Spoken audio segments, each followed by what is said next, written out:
Hey, it's Alan, and I just wanted to let you know that you can now listen to the ongoing history of new music early and ad-free on Amazon Music, included with Prime. In the mid-15th century, France was ruled by Louis XI, otherwise known as Louis the Prudent, but he was also known as Louis the Cunning and the Universal Spider because he was always spinning plots and looking for conspiracies. When it came to dissent and wars, he was a brutal sort. Being a despot is hard work, and sometimes you need cheering up, which is why he challenged Abbe De Baigne, a builder of things, to create a brand new musical instrument just for his amusement. The result was the piganino, a keyboard that required a number of pigs of varying sizes. Each pig was laid out on a flat surface, smallest to largest. Above the hind end of each pig was a spike connected to a piano-like keyboard. Pressing a key, the corresponding pig would be spiked, resulting in an oink of a certain note. It was thus possible to play a tune by poking the pigs. It didn't sound very good, but it worked, and Louis XI found it very funny. The pigs, of course, did not. Music and technology have always had an interesting relationship. Sometimes it's harmonious and wonderful. Other times, like with the piganino, there's a hideous clash. However, the piganino, invented 600 years ago, was the forerunner of future music-related technologies like sampling and sequencing and synthesis. The tech, or at least some of the concepts, would eventually win out. The piganino was prescient.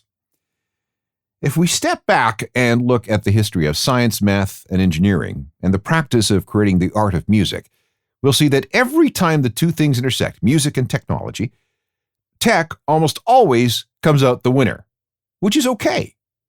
Sometimes that seems radical, evil, transgressive, impure, and corrupting, but eventually turns out to be a pretty cool deal, and music is the better for it.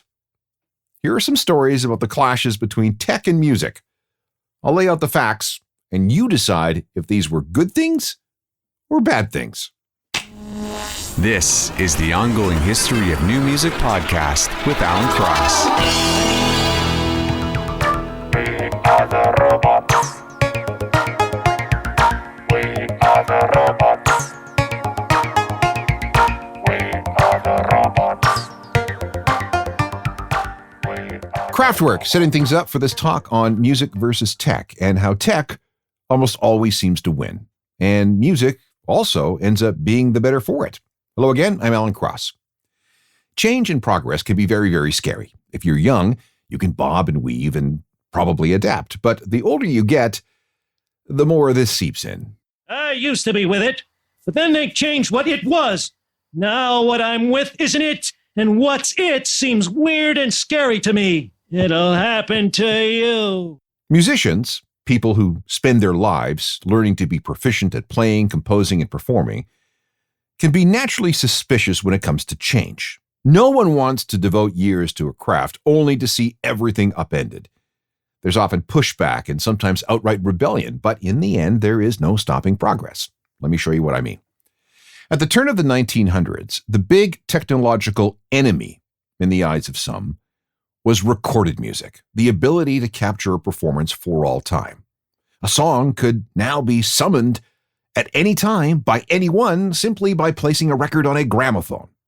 And this, according to some, was a disaster for music and would inevitably lead to widespread social decline and chaos. Here's a piece of music called the Liberty Bell. You'll recognize it.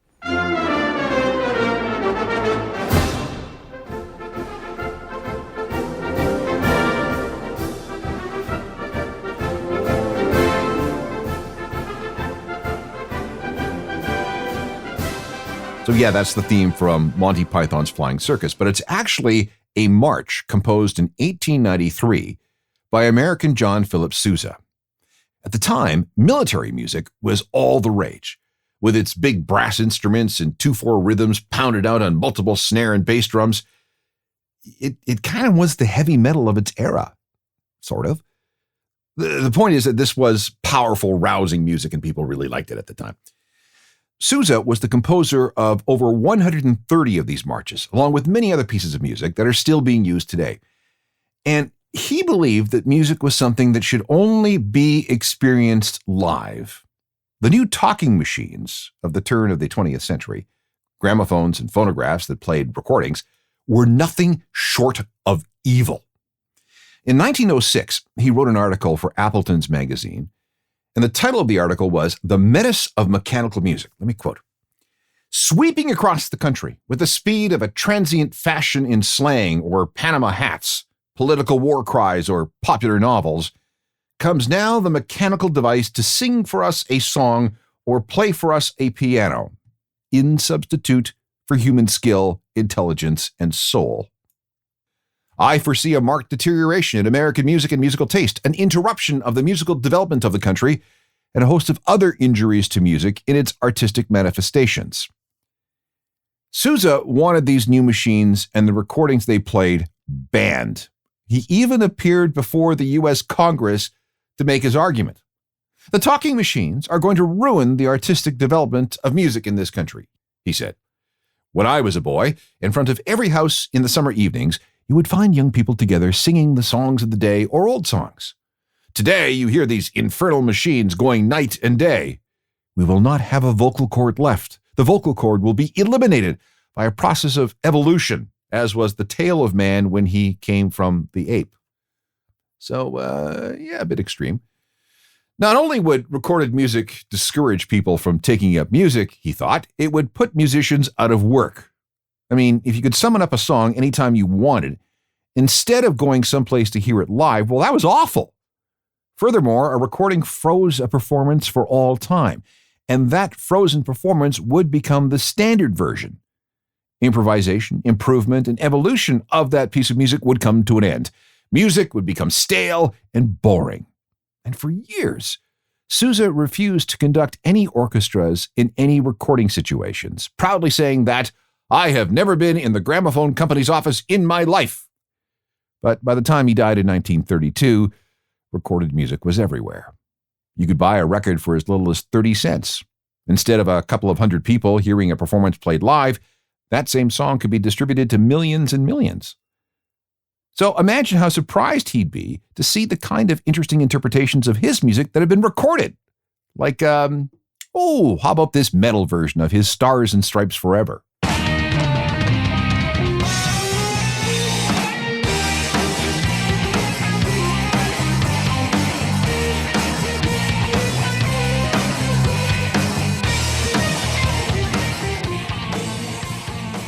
The next great technological threat came in the 1920s as the result of this new thing called radio. Experiments with radio broadcasting had begun around 1900, and at first it was unregulated chaos as amateurs experimented with the new technology.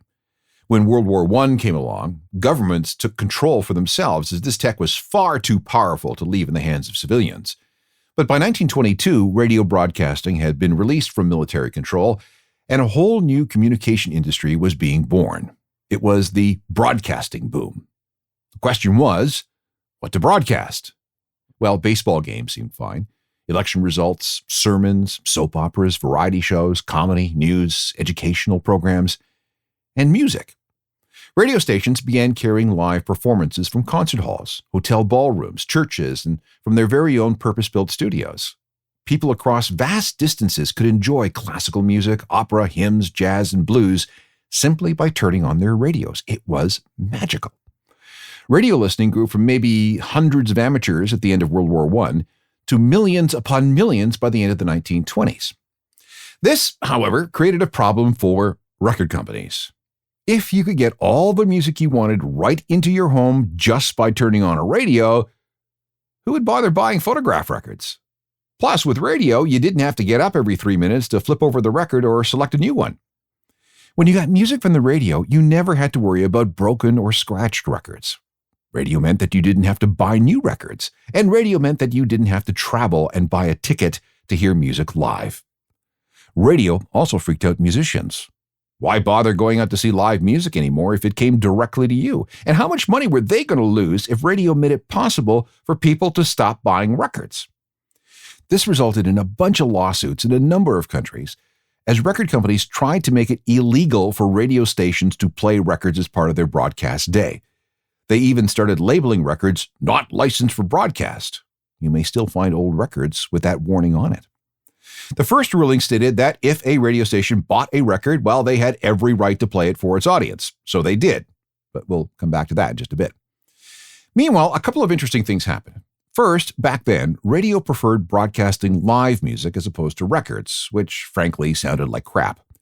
That ensured a livelihood for at least some musicians who got radio gigs. Stars could make up to $5,000 a week in the 1920s. Second, record companies noticed something of a weird thing. Counterintuitive, this was. When a song got played on the radio, sales went up.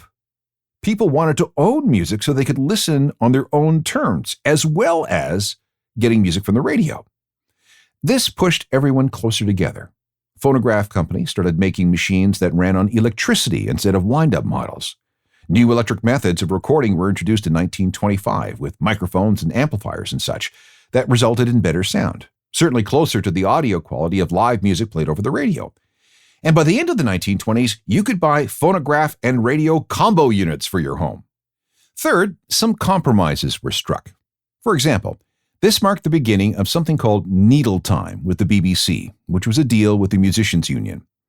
It restricted the BBC to playing only a certain amount of recorded music during any 24-hour period, thereby ensuring that the Beeb would play either live music or recordings the BBC made themselves in their studios or elsewhere. And as recently as 1967, the BBC could only devote 5 hours a day to playing commercially available records. Needle time restrictions weren't fully removed until 1988. This is why the BBC has such an amazing archive of recordings that go back decades. Everyone from the Beatles to Bob Marley to Joy Division to Tears for Fears and literally thousands of other artists were invited to make records at the Beeb so they could get around the whole needle time thing. The most famous of these recordings are the Peel sessions, overseen by DJ John Peel.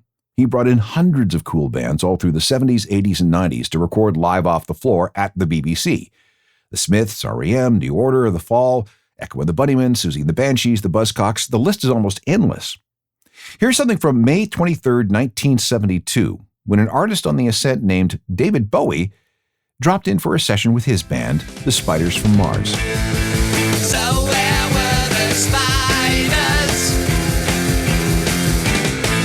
While the fly tried to break our bones. Just the beard. Let's go back to that fight between musicians, record labels, and radio in the 1920s. Even though the recorded music industry couldn't prevent radio stations from playing records, they did have something of a point. If radio was going to make playing records part of their business model, how they made money, well, then those who made records should get a piece of the action, right? And copyright law dictated that holders of the copyright controlled the rights to perform publicly for profit, which basically describes radio playing records. Further exacerbating problems was the rise of talkies, movies with sound. In the silent era, movie theaters employed musicians to provide a live soundtrack. Now that movies came with soundtracks built in, all those people at the piano playing for the silence were out of jobs. And then there was the issue of jukeboxes.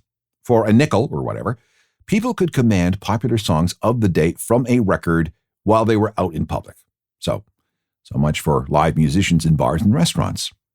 Tensions built and built and built until 1942, when the president of the American Federation of Musicians ordered a strike against record companies over royalty payments. At midnight, July 31st, 1942, no union musician could make any commercial recording for any commercial recording company. They could still play live on the radio, but if they were caught making a record, woohoo, woe unto them. This strike lasted until November 11th, 1944, so over 2 years. It was the longest entertainment strike the world had ever seen. And when it ended, the royalty issue wasn't really completely settled. In fact, portions of that dispute still linger today when it comes to American radio and record labels. It's a different story in most other countries, including Canada and the UK, where musicians are more fully compensated for radio airplay. However, once the strike was settled, record sales took off, and they more than doubled in just a year. Bottom line, though, is that technology, and in this case radio and recordings, won against musical purists. But in the end, Everybody won. And the radio was in the hands of such a lot of fools trying to anesthetize the way that you feel. Radio is a sound salvation. Radio is cleaning up the nation. In a moment, more case studies of how music and technology came to blows and how technology eventually won out. It takes a long, long time to truly master a musical instrument. Naturally, you're going to be very protective of your skills and any livelihood you've been able to earn from your talents. But then along comes a new technology and it just screws things up for you. When the synthesizer started to become popular in the 1970s, musicians were very concerned. These new keyboards could not only emulate existing sounds, but they could make noises unheard anywhere else in the universe. The real panic came in 1982. On May 23rd, 1982, coincidentally the 48th birthday of Robert Moog, the inventor of the first proper modern synth, the Central London branch of the UK Musicians Union held a meeting. A motion was passed, and it demanded that synthesizers be banned. And the problem was this guy. I've been alive forever, and I wrote the very first song. I put the words and the... In 1982, Barry Manilow was a huge star. And whenever he went on tour, he took an orchestra with him so he could faithfully perform all his big hits. But in the early 80s, there was a terrible recession. Interest rates reached 20% and more. The disco boom was over, and for the first time since the 1930s, record sales declined year over year. Expenses and costs needed to be cut. Manilow couldn't afford to take a full orchestra with him on tour anymore. So all those musicians, violinists, cellists, brass sections, and so on, were replaced by a couple of guys with synthesizers. Their keyboards could produce all the sounds of an orchestra without the orchestra. The UK Musicians Union was aghast and outraged and began to push to outlaw synthesizer keyboards. Another motion was passed in November 1982, further clarifying their position, and it got a lot of attention and scorn at the time. The anti-synth faction was called the Moo Loonies in the press. This, of course, had little effect on the real world, other than synth players were banned from joining the UK Musicians Union. Meanwhile, though, synths took off. The 80s were all about electronic music. Musicians discovered the power of these new keyboards, which unleashed new levels of creativity. Old-school Luddites were left to stew in their own juices. And it really wasn't until 1997 that the UK Musicians Union lifted their ban on musicians who played electronic keyboards. We slip and slide as we fall in love, and I just can't seem to get enough. Synthesizer panic wasn't the only cause of concern in the early 1980s. Drummers were concerned that newly introduced drum machines, like the Roland TR-808, were going to put them out of work. If you want to know more about that, look for my ongoing history podcast on the history of drum machines. A bigger issue, though, was the one of sampling. By the early 80s, it was getting much, much easier to surgically excise bits of existing songs and add them to other samples in a new musical framework, thereby creating something brand new. Deconstruction of old, construction of new. Digital technology made this possible. The first digital sampler was called the EMS Musis, which appeared in 1969. Then, 10 years later, came the Fairlight EMI, a hugely complicated mess of electronics that could not only grab bits of audio, but play them back in various manipulated styles and ways. The inventors of the Fairlight, Peter Vogel and Kim Rury, were people who coined the terms sample and sampling. Artists and recording studios loved the Fairlight. Peter Gabriel, Kate Bush, Brian Eno, David Byrne, New Order, and Thomas Dolby all saw new possibilities in the technology. Producer Trevor Horn bought a Fairlight and used it for acts like Frankie Goes to Hollywood and The Art of Noise. And then there was Mick Jones. After he was kicked out of The Clash, he formed a new band called Big Audio Dynamite, and he went sample crazy. Who do you think you are? The Lone Ranger?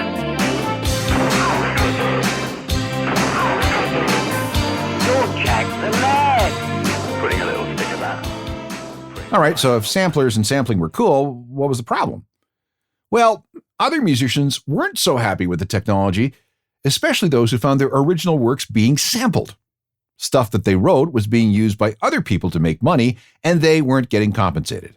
This was breach of copyright, breach of moral rights, and just plain rude. Let me give you a couple of examples. In 1969, an American soul group called the Winstons recorded a song called Amen, Brother. It features a 7-second drum bit by Gregory Coleman. This is the most sampled piece of music in the universe. Here's the original Amen break, followed by a couple of sampled manipulations that I'm pretty sure you'll recognize.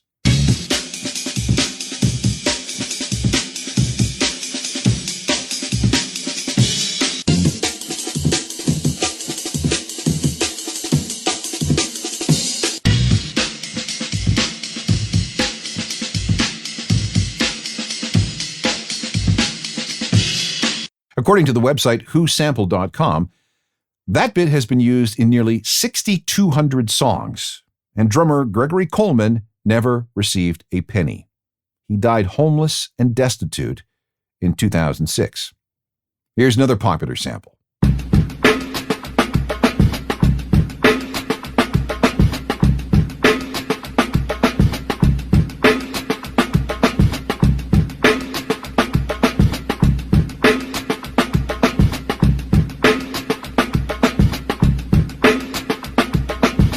That's James Brown's drummer Clyde Stubblefield from a 1970 song called Funky Drummer. It's been sampled for nearly 2,000 other songs. He never received any royalties either. Before he died of kidney failure in 2017, apparently Prince, who felt bad for him, paid something like $80,000 of his medical bills. In the early 80s, it was the wild, wild west when it came to sampling. It was a new technology, and the laws surrounding it were unclear. What constituted a sample? How much did a sample have to be manipulated into something unrecognizable before it became something new? What payments were due to the musician being sampled? And how were those payments to be determined? How did song royalties need to be restructured? It was a total mess. And yes, there were lawsuits. In 1989, the 60s group The Turtles sued De La Soul for stealing, in their words, a portion of their 1969 song You Showed Me for a track called Transmitting Live from Mars on their 3 Feet High and Rising album. À midi. Quelle heure est-il? Quelle heure? Quelle heure est-il?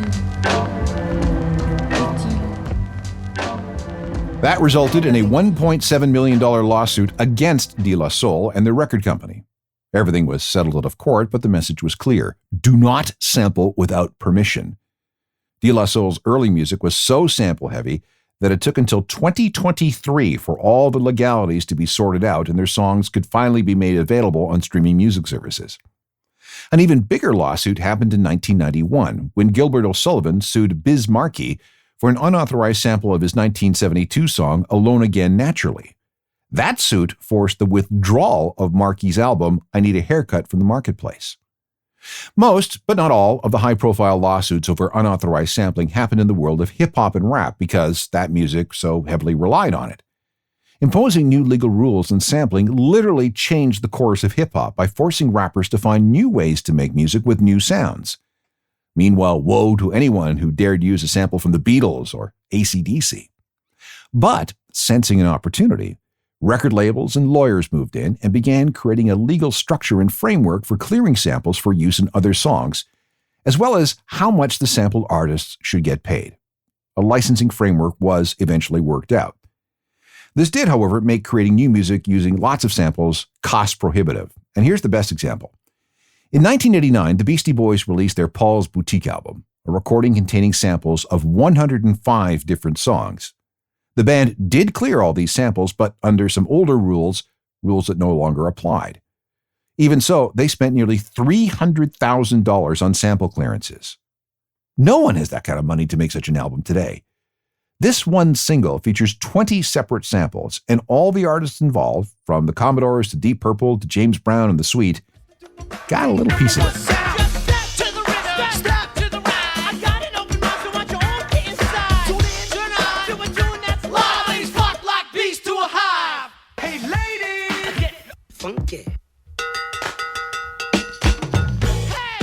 The sampling situation is pretty much cleared up now. If you want to sample something, you need to license it, or you're going to get sued. Once again, technology forced music into a new space where it was dicey at first, but it all worked out. Next up, CDs and streaming. It's hard to believe now, but one of the big friction points between music and technology came in 1982 with the introduction of the compact disc. It was not accepted with open arms by the recorded music industry. The roots of the CD go back to 1957 with some experiments in Italy trying to create a disc that could store video. A dozen years later, Philips, the Dutch company, started working on a replacement for the vinyl LP. They had a vision where instead of a stylus, information would be culled from a 20-centimeter wide disc with a laser. In 1978, Philips launched the Compact Disc Project. They soon found that Sony was working on something very similar and were encountering the same kind of technical problems. That's when, in 1979, the two companies announced that they were teaming up to jointly develop the compact disc. By late 1982, it was ready, and demonstrations began in Japan. The rest of the world started getting CDs and CD players in March 1983. And while the sound was superior to the vinyl records and tapes of the day, both of which sounded like garbage for a variety of reasons, there was major opposition to the new format. First of all, the recorded music industry was still in the depths of that brutal recession and contraction that I mentioned earlier. Wait, what? You want us to invent a whole new format while we're dying financially? Come on, you gotta be crazy. Second, there were supply chain issues. At the time, there were just 2 compact disc factories on the entire planet. And this created all kinds of problems. Manufacturing, a tiny selection of titles, shipping, warehousing, and pricing. A typical price for a CD in 1983 was $25. That's equivalent to almost $70 in today's money. Third, musical purists were dead against the thing. There's a story that a member of the staff of a high-end British hi-fi magazine resigned when he was asked to review one of the newfangled CD players. I have no idea why. And fourth, record stores hated the idea. They too were going through tough recessionary times. Okay, let me get this straight. We're already stocking vinyl LPs, EPs, 12-inch singles, 7-inch singles, cassettes, and 8-track tapes. Some of us also stock VHS and beta videotapes. So now you want us to hold an inventory of these new things? We're going to need all new shelving to display them. We can't afford that. And besides, look at the size of a CD. There'll be a snap to shoplift. At first, there were less than 100 stores in North America where you could buy a CD. But Sony and Philips, which also owned record labels, kept up the pressure on everyone, and their arguments were simple. Number one, the margins on CDs are very high. You will make more money on them than you do on vinyl and tapes. This is the answer to our financial funk. Number two, more factories will come online soon, and that will bring down prices. Okay, that last bit was a bit of a lie, of course. Number three, people will come around when it comes to digital technology once they hear how good these things sound and how much easier it is to play a CD than a record. And number four, the shelving issue. That was initially overcome by packaging CDs in something called a long box. This was a paper or plastic package that was 6 inches wide and 12 inches long. This made it possible for stores to stack 2 CDs side by side in the same space as a bin for 12-inch LPs. Sony and Philips turned out to be right, of course. The CD brought the entire music industry out of its financial crisis of the early 1980s. People not only bought new music on CD, but started replacing their vinyl records with CD copies. And for the next 18 years, music industry revenues exploded. Money flowed like water. Couple of facts. The first CD to be manufactured was a test CD of Richard Strauss's Ein Alpensymphonie, played by the Berlin Philharmonic and conducted by Herbert von Karajan. The first CD to receive a public demonstration was Living Eyes by the Bee Gees on a BBC show called Tomorrow's World. The first CD to be manufactured for public sale was The Visitors by ABBA. The first album to be released on CD was a reissue of Billy Joel's 52nd Street.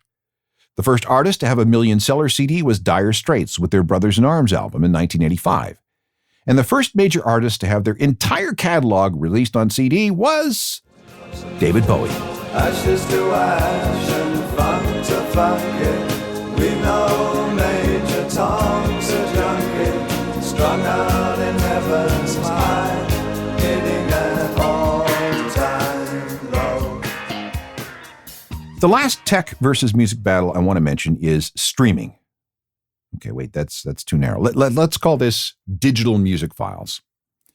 Since the late 1800s, the recorded music industry was based on selling physical product to consumers, 78s, LPs, 7-inch singles, tapes, CDs, and so on. But with the rise of the internet in the 1990s, music became virtual and flowed through the internet like water. At first, the industry ignored this. Internet speeds were too slow and files were too big. But then MP3s appeared. Modems got faster. More people got high-speed internet. And by the summer of 1999, the summer of Napster, the industry was starting to panic about illegal file sharing. Oh, they tried to stomp things out with lawsuits. There was the infamous attempt by Metallica to shame people away from file sharing. The record labels tried to tame things with their own digital stores, but they all crashed and burned. Steve Jobs knew that the industry had been backed into a corner, so he offered them a way out with the iTunes Music Store.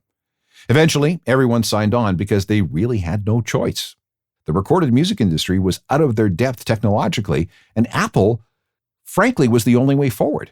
And at one point, iTunes controlled 70% of the world's digital music sales. Meanwhile, a new technology was rising, and it was called streaming. On December 3, 2001, a San Francisco startup called Rhapsody began offering on-demand music on a subscription basis with a library made up of independent releases. By mid-2002, some of the major labels were licensing their music to Rhapsody. Streaming was pitched as unlimited on-demand music, an all-you-can-eat buffet. Instead of acquiring music, users accessed this buffet for a flat monthly fee. It was a brand new concept. Basically, renting music instead of owning it. You stopped paying your subscription and you lost any music that you may have downloaded. Once Rhapsody got into the game, others joined. Some were based on subscription models. Others were free but came with ads. There were many casualties. Dio, Moog, Songza, Slacker, Grooveshark, and dozens of others.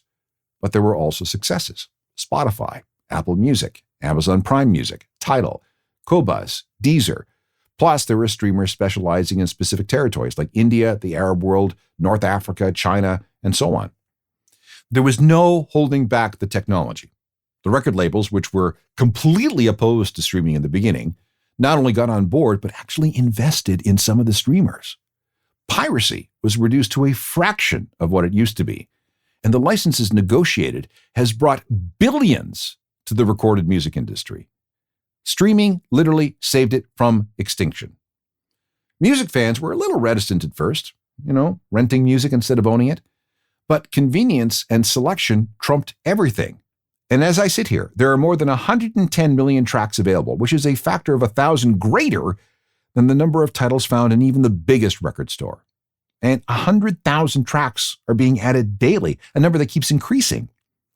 But of course, streaming has still not been universally accepted. It's still a technology that faces plenty of opposition. Musicians and composers, deprived of higher margin income earned by selling physical product, are angry at how little they're making from this new way of distributing and consuming music. But then there are others who make millions from streaming, which would include Imagine Dragons. Their songs have been streamed billions of times. So many streams, in fact, that they were able to sell their back catalog for $100 million.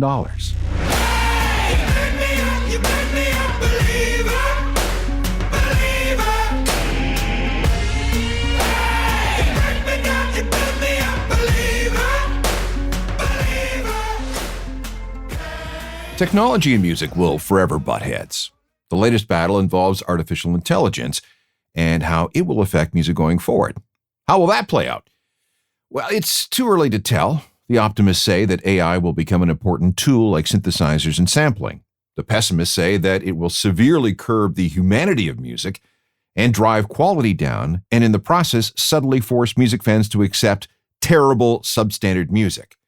But then we can point to what the Beatles did with AI and the song Now and Then. Using brand new technology, film director Peter Jackson was able to isolate John's vocals from a bad-sounding 1978 cassette demo. Paul McCartney and Ringo added new bits along with George Harrison's parts from a 1995 session. And the result was a brand new Beatles song featuring all four members, despite being separated by time and space and death. Here's something else to watch for. AI is not creative. Any program is only as good as the music it is fed, the human-created art it uses to learn. So, shouldn't real-life artists be compensated for anything spat out by AI that use their creations to learn how to do that? This is going to be interesting, and maybe a little bit frightening, but it's just another chapter in the ongoing battle between technology and music. If you want more ongoing history, there are hundreds of podcasts available on any podcast platform you care to use. They're all free, too. Download everything and then let me know what you think through alan@alancross.ca. Meanwhile, let's connect through Facebook, Twitter, Instagram, and Threads, and you're invited to check out my website for daily music news and information. You can find that at ajournalofmusicalthings.com. Oh, and don't forget about my true crime and music podcast called Uncharted, Crime and Mayhem in the Music Industry. It's available everywhere, too. Technical productions by Rob Johnston. No technology has replaced him. Yet. Or me. Yet. Talk to you next time. I'm Alan Cross. You've been listening to the Ongoing History of New Music podcast with Alan Cross. Subscribe to the podcast through iTunes, Google Play, Stitcher, Spotify, and everywhere you find your favorite podcasts.